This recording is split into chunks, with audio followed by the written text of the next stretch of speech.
To ask a couple questions here about HAARP, the High Frequency Active Auroral Research Program. Several of you at the table have a little bit of a piece here.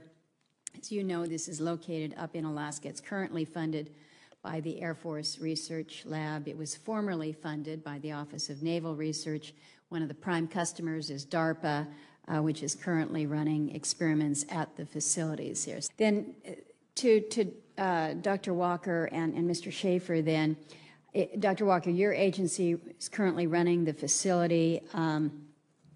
I've mentioned that it's our understanding through the president of UAF that the plans are to move forward and demolish the facility this summer. So the question to you is that accurate? Can you explain why? And then perhaps to both you and Mr. Schaefer, is there any benefit in exploring a potential relationship with the University of Alaska to perhaps take over the HAARP? Yeah, thank you, Senator. The Air Force has gotten great value out of HAARP in the past.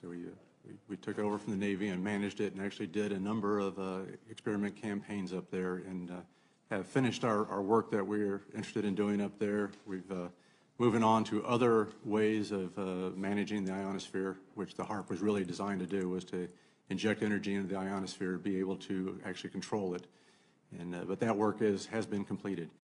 Mr. Yes. Fletcher, another question in an interview with the Los Angeles Times on April 21st, you said that you told the Associated Press that the American government has created weather tampering techniques so that the New World Order will be able to starve millions of Americans and to control the rest.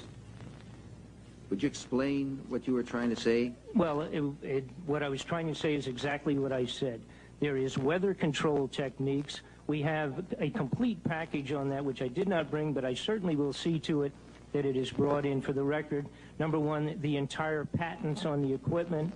Number two, Senator Claiborne Pell's complete statement and story of his own that not only does it exist, but that we even utilized it as far back as the Vietnam War. You might want to touch base with Senator Pell. I just want to repeat before I turn to questions. Yes, but we do have all that information. You're saying the government has created weather tampering techniques so that the, quote, New World Order will be able to starve millions of Americans. Worldwide.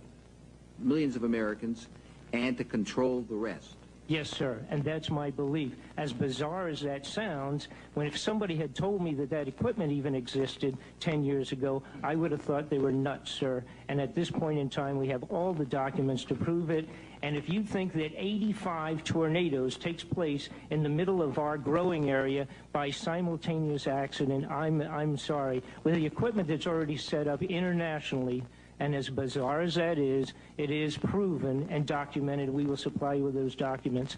As bizarre as that is, I would say that weather wars, and this is quoting actually Senator Claiborne Pell himself, that they are the greatest weapon ever created in the world, and that's the Senator's own statement. So yes, I do stand on that. Thank you, Mr. Fletcher.